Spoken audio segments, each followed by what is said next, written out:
আছো? আলহামদুলিল্লাহ, আল্লাহ তাআলার শুকর।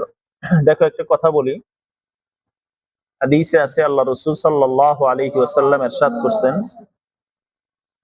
আস-সিদকু ইউনজি ওয়াল কিযবু ইউহলিক।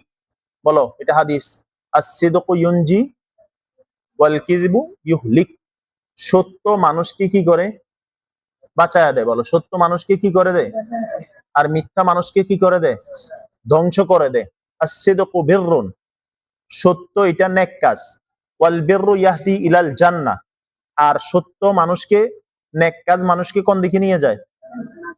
ওয়াল কিযবু ফুজুরুন, মিথ্যা হইলো এটা গুনাহের কাজ। ওয়াল ফুজুরু ইয়াহদি ইলান নার, মিথ্যা মানুষকে জাহান্নামের দিকে নিয়ে যায়। বুঝে আসছে কথা? এজন্য সত্য এমন একটা বিষয় যেটা দ্বারা মানুষকে আল্লাহ তাআলা অনেক পেরেশানি থেকে কি করে দেয়? বাঁচায় দেয়। কোন মানুষ যখন মিথ্যা বলে, তখন দেখবা একটা মিথ্যাকে ডাকার জন্য আরো 10টা মিথ্যা কথা বলতে হয়। আর মিথ্যা যারা বলে এরা কথা মনে রাখতে পারে না। কি বলছি বলো? কি কয়? মিথ্যা যারা বলে এরা এক কথার উপরে কি করতে পারে না? থাকতে পারে না। মনে করো 1 মাস আগে একটা মিথ্যা কথা বলছে, তারা আবার জিজ্ঞেস করলে ওইটা তার মনে নাই, কইছে তো মিথ্যা। সত্যিটা বলে কি থাকতো? বলো না, সত্যিটা বললে কি থাকতো? মনে থাকতো। মিথ্যা বলে কোনো ফায়দা নাই। ফিরা থেকে বাঁচি গেলা তুমি, ঠিক আছে, ফাইন। বকা থেকে বাঁচি গেলা, ফাইন। জামিলা থেকে বাঁচি গেলা, ফাইন। কিন্তু এই বাসা বাসা না। বলো, এই বাসা আরো বাসা, আরো খবর আছে। এই বাসা যে বাঁচি গেলা তুমি, এই বাসা কি গেলা? বাঁচি গেলা, কিন্তু পরে তো তোমার ধরা আছে। এজন্য জীবনকে সাজাইতে হবে এমন ভাবে, জীবন এটা ক্ষণস্থায়ী। এখানে তুমি 2 বছর, 5 বছর, 50 বছর বাঁচতে পারো, আবার 2 দিন পরেও মরে যেতে পারো। যাবো তো যাবো, কোথায় যাবো বলো? কবরে। আল কবরু রাউযাতুম মির রিয়াজিল জান্নাহ ওয়া হুফরুম মিন হুফারিন নার। রাসূলুল্লাহ সাল্লাল্লাহু আলাইহি ওয়াসাল্লাম বলছেন, কবর হয়তো তোমার জন্য একটা জান্নাতের ঘর হবে, বাগান হবে, বাড়ি হবে, অথবা এটা জাহান্নামের একটা গর্ত হবে। হাদিসে আছে আল্লাহ রাসূল বলছেন, যখন মুর্দাকে কবরে রাখা হয়, যদি মুর্দাটা নেককার হয়, কি কার হয়? নেককারকে। মিথ্যা কথা যারা কয় এরা নেককার। 1 পৃষ্ঠা 12 লাইন সবক দিয়ে যারা 1 পৃষ্ঠার কথা কয় এরা নেককার। কথা কও, কালকে 7 সবক শোনামু কই, আজকেও শোনায় নাই, এরা নেককার। কথা বলো না কেন? হ্যাঁ, যখন নেককারকে কবরে রাখা হয়, তখন কবর বলে, দুনিয়াতে যত মানুষ চলাফেরা করতো, তুমি আমার কাছে সবচেয়ে প্রিয় ছিলে, আমি তোমার অপেক্ষায় ছিলাম, আমি তোমার, কথা বলো না, আজকে আমার কাছে আসছো, দেখবে আল্লাহর পক্ষ থেকে আমার কি সুন্দর ব্যবহার হবে। সাথে সাথে কবর প্রশস্ত হয়ে যাবে, 2 চোখ যতটুকু যাবে কবর এইভাবে প্রশস্ত হয়ে যাবে, ফুলের বাগান হয়ে যাবে, সুশোভিত হয়ে যাবে, সুঘ্রাণ হয়ে যাবে। সুবহানাল্লাহ বলো। আর যদি বান্দা নেককার হয়, গুনাহগার হয়, ফাসিক ফুজ্জার হয়, কাফের মুনাফিক হয়, জিন্দিক হয়, তখন কি হবে? কবর তাকে বলবে, দুনিয়াতে যত মানুষ চলাফেরা করতো, তুমি আমার কাছে সবচেয়ে ঘৃণিত ছিলে। কি ছিলে?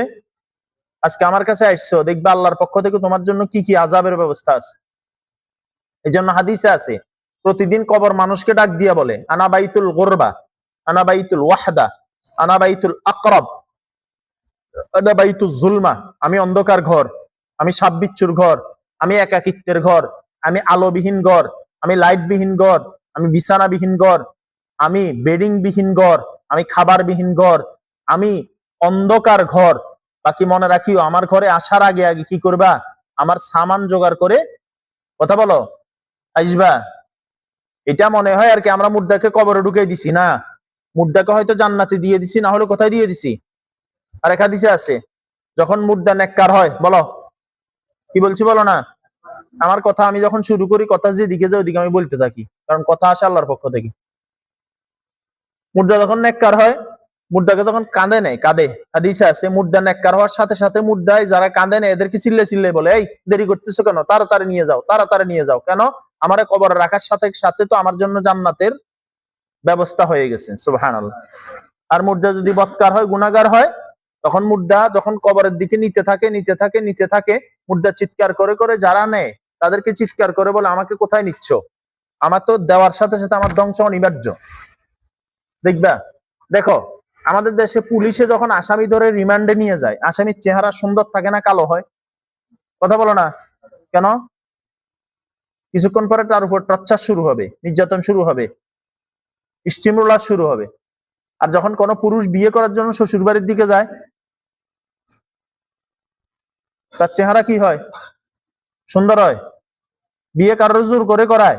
দেখছেন আজ পর্যন্ত রশিদি বান্ধি কারোর বিয়ে করাইতে নিছে? নিজে গিয়া গলায় রশি নেয়। বিয়ে মানে রশি তো গলায়। বুঝো নাই কথাটা? এই পৃথিবীতে এমন একটা কাজ আছে যে নিজে নিজে গিয়া গলায় ফাঁসি নেয়, এটা হলো বিয়ে। বলো সেটা কি? হ্যাঁ, রাত্রে না ঘুমাইবো, দিনে তো খাবার খুঁজবো। বুঝো নাই কথাটা? এরপর আরো কত কাজ আছে। এই জন্য ওই যে কিতাবে অনেকে দুষ্টামি করে কয় নেকা করনা জৌক খায়, কুছ দিন কা শখ খায়, ফের গলে মে তক খায়, নেকা মুকুন। নেকা করা এটা একটা উচ্ছ্বাস। নেকা করনা জৌক খায়, ফের গলে মে তক খায়, তারপরে গলার ভিতরে মালা। বুঝো নাই কথা না? হ্যাঁ, এরপরে কুছ দিন কা শখ খায়, বিয়ে করার পর কিছুদিন খুব আনন্দ, এরপর ঝগড়াঝাটি, কিলাকিলি, মারামারি চলে। এরপরে নেকা মকুন, বিয়ে করিও না। বুঝো নাই কথাটা? তো বিয়ে বাড়ির দিকে যখন যায় তখন দুলার মন কি খুশি থাকে না খারাপ থাকে? কেন? বিয়ে করবে, এটা একটা আনন্দ, এটা একটা খুশির বিষয়। তো দেখো, মানুষ যখন নেককার হয় তখন সে মৃত্যুর জন্য প্রস্তুত থাকে। জুনায়েদ বাগদাদী রহমতুল্লাহ আলাইহি সম্ভবত ওনাকে জিজ্ঞেস করা হয়েছিল যে আপনি যদি জানেন যে কালকে আপনার মৃত্যু হবে তাহলে আপনি কি আমল করবেন? উনি বলছে যে প্রতিদিন যে আমল করি আমল করবো। এটা কেমন করলেন?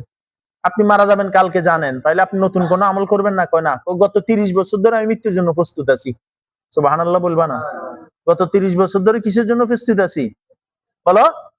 মৃত্যুর জন্য প্রস্তুত আছি। মুসা আলাইহিস সালামের কাছে আজরাইল আলাইহিস সালাম আসছে। নবীদের রূহ কবজ করার আগে আজরাইল আসি কি নিত? অনুমতি নিত। মুসা আলাইহিস সালামের আসি বলে যে, মুসলিম শরীফে হাদিসে আছে, আল্লাহর পক্ষ থেকে আপনার জান কবজ করার জন্য আসছি। এমন জোরে বাম হাতে থাপ্পড় দিছে, 1 চোখ অন্ধ হয়ে গেছে। কার? বলো না, কার কার? আজ এটা কাল্পনিক ঘটনা না, এটা হাদিসের ঘটনা। মুসা আলাইহিস সালাম এত গরম ছিল, যখন রাগ উঠতো মাথার উপরে পাগড়ি টুপি ফুরি নিচে পড়ে যেত। তার মানে এটা একটা বিরিক ফিল মনে করো না, মাথাটা একটা কি। মুসা আলাইহিস সালামের এই থাপ্পড় খাই আজরাইল আল্লাহর কাছে গিয়ে, আল্লাহ কার কাছে বাড়াইছেন? 1 চোখ দিছে, তো সাথে সাথে ভালো হয়ে গেছে। এটা একটা ইবরত। যাও মুসা আলাইহিস সালামকে যাও। যাওয়ার আবার আসছে জিবরাইল আলাইহিস সালাম আসছে, আসি বলে যে আপনি যদি দুনিয়াতে থাকতে চান আল্লাহর পক্ষ থেকে অনুমতি আছে। আপনি একটা ভেড়া অথবা গরু অথবা মহিষ, বেশি লোমওয়ালা একটা পশুর উপরে হাত দিবেন। হাতের নিচে যতগুলো পশম পড়বে প্রতি পশমের বিনিময়ে আপনাকে 1 বছর করে হায়াত দেওয়া হবে। আচ্ছা, তো এরপরে কি? এরপরে যখন শেষ হয়ে যাবে, মৃত্যুবরণ করতে হবে, তো তাইলে এতদিন বাঁচি লাভ কি? আর মরতে যেহেতু হবে তখন মরে যাই। সুবহানাল্লাহ বলবা না? জিবরাইল আলাইহিস সালাম ইব্রাহিম আলাইহিস সালামের কাছে আসছে। ইব্রাহিম তো খলিলুল্লাহ না, আমাদের জাতির পিতা, ও না? আরে বাপরে বাপ, কান জ্বালা ফালা হয়ে গেছে। আমাদের দেশে জাতির পিতা, জাতির পিতা, জাতির পিতা, জাতির পিতা। ওরে বাপরে বাবা রে বাবা, বাবা রে বাবা। এখন জাতির পিতাও নাই, জাতির কন্যাও নাই, জাতির নাতিও নাই, কেউ নাই। কথা কও না কা? ঠিক নেই? বুঝো না কি? বুঝছো না কিছু? জি জি। মিল্লাতা আবিকুম, জাতির পিতা কে? এটা কে কইছে? আল্লাহ এটা কইছে, এটাই ঠিক। জোর করে জাতির পিতা বানাই দিলে হইব? আমারও যদি জোর করে বাসির আব্বা বানাই দিয়ে যে আমি বাসির বাপ, এটা হইব? সাময়িক মানে নিবা, পিঠা খাবে, হুজুররা পিঠাইবো, এটা একটা আইন হইছে যে বাসি আমার বাপ ডাকতে হইব, কথার কথা, বা তোমরা সবাই আমার বাপ ডাকতে হইব, এটা একটা আইন হইছে। আসলে কি মন থেকে বাপ ডাকে না ফিটার ডরে ডাকে? বঙ্গবন্ধু জাতির পিতা কইছে কা? কেউ নমিনেশনের লাগে কইছে, কেউ নেতৃত্বের লাগে কইছে, কেউ ক্ষমতার লাগে কইছে, কেউ পদের লাগে কইছে, কেউ শেখ হাসিনার খুশি করার লাগে কইছে, কেউ আওয়ামী লীগ করেন নাইলে আওয়ামী লীগ থেকে নাম কাটি দিব এই লেগে কইছে। বুঝো নাই কথাটা? হ্যাঁ, তো কি কইতেছিলাম? এরপরে কি? ইব্রাহিম ইসলামের কাছে জিবরাইল ইসলাম আসছে। মজার কথা শুনো, চমৎকার একটা উত্তর আছে। আল্লাহ তাআলা আপনার কাছে সাক্ষাৎ চাইতেছে। তো সাক্ষাৎ কেমনে? মরা ছাড়া তো কিনা। আল মাউতু জিসরুন, মৃত্যু হলো একটা সিঁড়ির মতো। আচ্ছা, তো কি আপনার মৃত্যু? আল্লাহ চাইতেছে আপনার সাক্ষাৎ মরার মাধ্যমে, ইন্তেকাল করতে হবে। তো ইব্রাহিম ইসলাম আল্লাহর জিজ্ঞেস করতেছে যে জিবরাইল ইসলামের মাধ্যমে যে কোন বন্ধু কি কোন বন্ধুর মৃত্যু চায়? তা আল্লাহ যদি আমার বন্ধু বানায়, আমি বন্ধু বানাই, তো বন্ধু হইয়া কেমনে আমার মৃত্যু চাইতেছে? জিবরাইল ইসলাম যখন আল্লাহকে জিজ্ঞেস করছে, আল্লাহ একটা উত্তর দিয়ে জিবরাইলের পাঠাইছে, বা ইব্রাহিমের জিজ্ঞেস করো এটা কেমন বন্ধু যেটা বন্ধুর সাথে সাক্ষাৎ করতে চায় না। তার মানে কি, বন্ধুর সাথে সাক্ষাৎ করতে গেলে কি করতে হইব? মৃত্যুবরণ। ইব্রাহিম ইসলামের কাজ কি? ষষ্ঠ আসমান, আল্লাহ মেরাজের রাত্রে গেছে, দেখেন যে আদম সন্তানের যে সমস্ত নাবালেক ছেলে মেয়ে এগুলা মারা যায়, এগুলাকে নিয়ে ইব্রাহিম ইসলাম খেলাধুলা করে। কথা কি বুঝে আসছে? তাহলে আমাদের আজকের মূল আলোচ্য টপিক যেটা ছিল সেটা কি? সত্য কথা বলা। কি বলা? বলো। যারা সত্য বলে এদের দুনিয়ার জীবনও সুন্দর হয়, পরকালের জীবনও কি হয়? বলো। দুনিয়ার জীবনও কি হয়, পরকালের জীবনও সুন্দর হয়। মনে করো তুমি আসো নাই কেন? হুজুর আমার জ্বর উঠছিল। আসলে তোমার জ্বর উঠে নাই, কিন্তু এই যে মিথ্যা বলছো 2 দিন পরে দেখবে তোমার জ্বর উঠছে। ঠিক ওই যে একটা গল্প শুনছো না তোমরা ছোট থাকতে, এক রাখাল জঙ্গলে যাইতো, চিল্লাইতো। কি চিল্লাইতো? আসলে বাঘ আসছে। 1 দিন 2 দিন 3 দিন সবাই আসি দেখে সে তো দুষ্টামি করতেছে, পরে আসলে একদিন বাঘ চলে এসছে, আর সে কি করতেছে? এই গল্পটা আমরা একটা ইংরেজি ইয়াতে পড়ছিলাম, ঠিক না?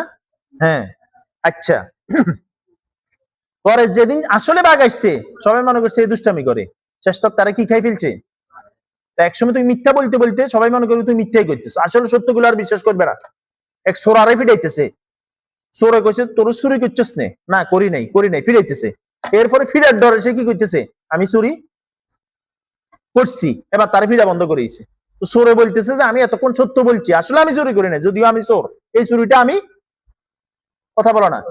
এক সোরা বলে হোটেলে ধরা খাইছে, ফিরেছে আড়াইবিনি না আইতো না, পরে আবার চুরিতে ধরা খাইছে। তুই আইলি কে? ও কি করবো, আপনাদের এখানে লেখা আছে ধন্যবাদ, আবার আসবেন। ধন্যবাদ, আবার আসবেন। তো সোরার ফিরাইতেছে। সোরা কয় যে আমি চুরি করি নাই, এবার ফিরা বন্ধ করিস। তো সোরে দুঃখ করি বলতেছে আরে দুনিয়া রে, এতক্ষণ আমি সত্যি কথা কইলাম, আমার কি করছে? ফিরাইছে। আর এখন যখন মিথ্যা কথা কইছি আমার ফিরা বন্ধ করে দিছে। কথা কি বুঝাইতে পারছি নি? এই জন্য বলো ইনশাআল্লাহ। এই শেষ হাদিসটা শুনাই, যদিও তোমার 2-3 মিনিট গেছে, 10 মিনিট গেছে, আর কিছু হইতো না। রাসূলুল্লাহ সাল্লাল্লাহু আলাইহি ওয়াসাল্লাম বলছেন, এই হাদিসটা মনে রাখবা, লিখে রাখবা, মাইয়াজমাল্লি মা বাইনা লাহইহি ওয়া মা বাইনা রিজলাইহি আজমাল্লাহুল জান্নাহ। আল্লাহ রাসূল বলছেন 2 ঠোঁটের মাঝখান জিহ্বা, 2 রানের মধ্যখান লজ্জাস্থান, এই 2টা জায়গাকে যে হেফাজত করবে, মিথ্যা বলবে না, হারাম খাবে না, গালাগালি করবে না, অন্যায় কারো উপরে করবে না, লজ্জাস্থান গুনাহের কাজে ব্যবহার করবে না, হাতের গুনাহও করবে না। লজ্জাস্থানে হাতের গুনাহ করা যায়? কথা বল, যায়? যায়। এই গুনাহ কিন্তু মারাত্মক গুনাহ, এটাও জানার গুনাহ। প্রাসঙ্গিক আমি বলে দিলাম, এই যে কিয়ামতের ময়দানে এই যে আঙ্গুলগুলা গর্ভবতী বাচ্চা হয়ে যাবো, এগুলা মানুষের মহিলাদের এরকম গর্ভবতী হয়, আঙ্গুলগুলা গর্ভবতী হবে, কারণ এরা আঙ্গুলকে স্ত্রী বানাইছে, হাতকে স্ত্রী বানাইছে। খুব মনে রাখবে, এটা আলোচ্য বিষয়, আলোচনার বিষয়। এগুলার কারণে মেধা নষ্ট হয়ে যায়, শরীর ক্ষতি হয়ে যায়, এমন ক্ষতি হয় যেটা আর জীবনভর উষানো হারবাল খাইও আর কিচ্ছু হয় না। মাথা রাখিও, এগুলা খুব খেয়াল রাখিও। হাতের গুণা যেন না হয়। বলো কি কইছি? হাতের গুণা যেন না হয়, আমার হাত যেন লজ্জাস্থান না যায়। ইস্তিনজা জরুরত ছাড়া, এটা খেয়াল রাখবা, খুব খেয়াল রাখবা। এটা জরুরি বিষয়। এটা সাময়িক মজা লাগে, চুলকালেও মজা লাগে, পরে কিন্তু এটার রেশ কিন্তু অনেক দিন ধরে থাকে। চোখে ঝাপসা দেখা যায়, ব্রেন কাজ করে না, শরীর দুর্বল থাকে, ক্লান্তি থাকে। এটা গুনাহ, এমন গুনাহ, এটা এমন গুনাহ যেই গুনাহ তওবা করে ফেললেও এইটার ক্ষতি কি বলো, বাঁচা যায় না। খুব খেয়াল রাখবা, এই গুনাহ মারাত্মক গুনাহ, সাংঘাতিক গুনাহ। কিয়ামতের ময়দানে এরাও জানাকারীর কাতারে দাঁড়াবে, অথচ এরা জানাকার না। এদেরকে আঙ্গুলগুলা গর্ভবতী, বাচ্চা গর্ভ হবে, বাচ্চা কিয়ামতের ময়দানে এদের প্রসব হবে। প্রসব বুঝনে কি, বাচ্চা গর্ভ থেকে বাইরে হয় না? মহিলা যেরকম চিল্লাচিল্লি করে, এবার এর চাইতে বেশি চিল্লাচিল্লি করবে। খেয়াল রাখিও খুব। হ্যাঁ, যদি এই কথা শয়তানে শিখাই দে, তাহলে তুমি এই চিন্তা করবে যে কিয়ামতের ময়দানে আমার এই আঙ্গুলগুলা গর্ভবতী হয়ে যাবে, এই আঙ্গুলগুলোর ভিতরে বাচ্চা আসবে। খুব খেয়াল রাখা, এটা হাসার বিষয় না। আমি কি বুঝাইতে চাইছি, বুঝছো না তোমরা? না একেবারে আরো বাঙ্গি সুরি একেবারে মানে ফিসিকো মনে আরো না? খুব মনে রাখিয়েন এটা। এই যে অনেক সময় গুনাহ, এটা মারাত্মক গুনাহ, এটা গোপন গুনাহ, এটা মানুষের সামনে কেউ করে না, এটা বাথরুমে করে, এটা গোপনে করে, এটা নিরিবিলি জায়গা খোঁজে। এই কারণে মেধা নষ্ট হয়। বলো কি? কথা বলো। মানুষের শরীরে যে বীর্য তৈরি হয়, 60 ফোঁটা রক্তের বিনিময়ে তৈরি হয়, এটা খুব খেয়াল রাখবা। 60 ফোঁটা রক্তের বিনিময়। তোমার 1 ফোঁটা রক্ত বিনা কারণে পড়ে গেলে তোমার কাছে কেমন আফসোস লাগে? কথা বলো না, কি কইছি বুঝো না কিছু? তোমার এখান থেকে হাত কাটে গেছে, এ রক্ত পড়তেছে, সবাই পেরেশান না তোমার রক্ত বন্ধ করার জন্য? তো তুমি 60 ফোঁটা রক্তের বিনিময়ে 1 ফোঁটা বীর্য তৈরি হয়, ওটা যে নিজে নষ্ট করে ফেলতেছো। এটা খুব খেয়াল রাখা, মারাত্মক কথা। কিন্তু আমি কিন্তু কথা বলে গেছি, মারাত্মক কথা বলে ফেলছি, কিন্তু খুব খেয়াল রাখবে এটা। বুঝে এসছে? শরীরের নির্যাস এই শক্তিটা, এটার কারণে মানুষ কাজ করতে পারে, ঘুম ঠিক মতো হয়, খাবার ঠিক মতো হয়, হজম হয়, চলাফেরা সবকিছু রব যেটা বানাইছেন সেটা সঠিক জন্য বানাইছেন। বুঝে এসছে? আর তুমি যদি মনে রাখবে এই কথাটা, তুমি যদি হাতের গুনাহ করনে বলা আসো, তুমি যদি এই গুনাহে জড়াও, তোমার বউ যেটা হবে সেটাও কোনো না কোনো গুনাহের সাথে জড়িত, সে হয়তো হাতের গুনাহ করনে বলা হবে। খেয়াল রাখবা। আল খবিসাতু, বলো আমি কইছি না আল্লাহ কইছে? ওয়াল খবিসুনা লিল খবিসা, শান্তি হবে না। আর এই রোগে রোগী যেই হয়ে যায় তারা বউ সন্তুষ্ট, বউ দিয়েও সে সন্তুষ্ট হয় না। আর যে মহিলা এই রোগে রোগী হয়ে যায় সে স্বামী দিয়ে সন্তুষ্ট হয় না। সেটার মজা পাই গেছে, যে হারামের মজা পাই যায় সে হালালের মজা বুঝে না। কি কইছি কও মুসলিম, বলো কি বলছি বলো। যে হারামের মজা পাই যায় সে কিসের মজা পায় না? হালালের মজা আর পায় না। যে মাস্টার বেশনের মজা বুঝে গেছে, হস্তমৈথুনের মজা বুঝে গেছে, হাতের গুনাহের মজা বুঝে গেছে, সে তখন হালালের দিকে আর ঝুঁকবে না। তার মানে মাথা গরম হবে, শরীর গরম হবে, সেই কাজে বাইর হয়ে যাব। শরীর দুর্বল থাকবে, ক্লান্তি থাকবে। অনেকে তো এই কাজটা এইভাবেই করে, এটা এই কাজটা করার পরে সে গোসলও করে না, ক্লাসে বসিয়ে দেয়, কোরআন শরীফ পড়তেছে, তাহাজ্জুদ পড়তেছে, ইমান চলে যাবে। খুব মনে রাখিও, এগুলো হাসির বিষয় না, এগুলো ইমানের বিষয়। কোন শোনো, আর এই কাজটা কেউ জায়েজ মনে করে করলে সে কাফের হয়ে যাবে। কেউ যদি বিসমিল্লাহ বলে জানা শুরু করে, বলো বিসমিল্লাহ করে চুরি শুরু করে, বিসমিল্লাহ বলে ডাকাতি শুরু করে, বিসমিল্লাহ বলে গুনাহের কাজ করে, কাফের হয়ে যাবে। খুব খেয়াল রাখবে, ইমান সবচেয়ে বড় দামি জিনিস। আমার কথাগুলো কি আমি তোমাদের কাছে বুঝাইতে পারলাম? আমি জানি না কথা এটা কেন আসছে। এই রোগ নিশ্চয় আমাদের ভিতরে থাকতে পারে, বলো এই রোগ আমাদের ভিতরে।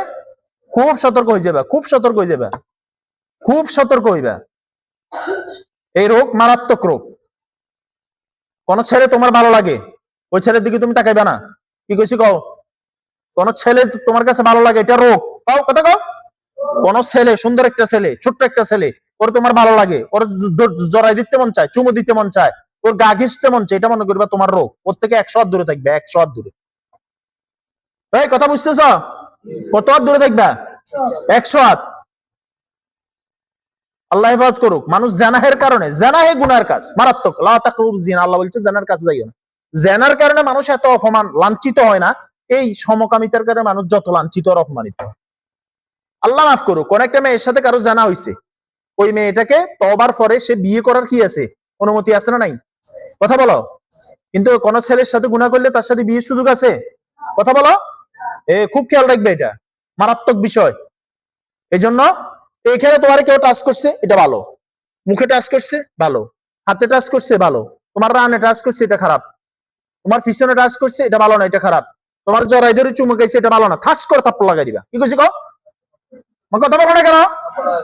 আর যদি মানে মনে করো আরো উল্টা পাল্টা করবে, তার বিশেষ সঙ্গে বিশেষ লাথি দিবা। কথা বুঝো নাই কিছু? বলো কোন হুজুর, হুজুর হলে আরো জোরে দিবা। কথা বুঝো নাই, বুঝো নাই কিছু? এই কথাটা বুঝছো নি? কি বুঝলা? হ্যাঁ, বিশেষ অঙ্গে যদি কেউ হাত দিতে চায়, বিশেষ ভাবে লাথি দিবা তার বিশেষ অঙ্গের উপরে, যেন জীবনভর বেকার হয়ে যায়, তার যেন কিসমতে বিয়েই না থাকে। খুব খেয়াল রাখবে এটা, খুব খেয়াল রাখবে। হাসার কথা না, এটা সাংঘাতিক কথা। আমি কিন্তু আজকে অনেক সাংঘাতিক সাংঘাতিক কথা বলে ফেলছি, এগুলো জবর কাটার মতো চিন্তা করবা। খুব সাবধান। তোমার গায়ে হাত দিবে, তোমার চুমু দিবে, ঠাস করে চাপ। চুমু দেওয়ার কি? চুমু দিলে কেউ ভালোবাসে কপালে দিবে, মুখে কিসের চুমু, ঠোঁটে কিসের চুমু? আমার কথা বুঝতেছো? কথা সাবধান। আর কেউ যদি এরকম কিছু হয় সরাসরি আমার কাছে চলে দেবে। এই বিচার তো আমি কিভাবে করি তোমরা জানো। এই রোগ হচ্ছে বড় রোগ, আসমানের নিচে জমিনের উপরে এর চেয়ে বড় অপরাধ আর নাই, আল্লাহর কসম নাই। কওমে লূত, কি নাম বলো? এই বিষয় অন্তত আমার কাছে 10টা বই আছে আমার টেবিলের উপরে, মাদ্রাসায় বাসায়, ওই বাড়িতে আমার বই, আমার 3 জায়গায় বই আছে। আমার পুরা আমার সিস্টেমটা বই দিয়ে সাজা রেখেছি, অফিস বই দিয়ে সাজা রেখেছি। আমি কালকে আমি মাগরিব পর থেকে আসা পর্যন্ত মেসওয়াকের উপরে অন্তত 40টা 50টা হাদিস একটা বই আনছিলাম, ওটা পড়ছি। আমার বাসায় বই দিয়ে সাজা রাখছি, আমার বাড়ি আমি বই দিয়ে সাজা রাখছি, শুধু ফাইতান্ন কবরে, নাহলে কবরের সাথে রাখতাম। আমার কবরে দেওয়ার পরে যদি আল্লাহ কি লিখবে, আমি কিন্তু আল্লাহ একটা বড় কুতুব লাইব্রেরি দিল আমার, আর কিছু লিখবো না। এটা মারাত্মক কথা। আমার কথা কি বুঝে আসছে? সোজা হিসাব, এগুলো মারাত্মক। হাত বলো, বলো হাত উঠাও, হাতের গুণা করবো না। আচ্ছা, যে হাত দিয়ে তুমি কোরআন ধরো, এই হাত দিয়ে তুমি হাত দিয়ে হাতের গুণা কেমনে করবা? বলো না আমারে, হাত নামাও, বলো হাতের গুণা কোন ছেলের দিকে যেন কুনজরে না যায়। এটা মারাত্মক, এটা খারাপ নজর, সাংঘাতিক নজর। এই নজর জাহান্নামীদের নজর।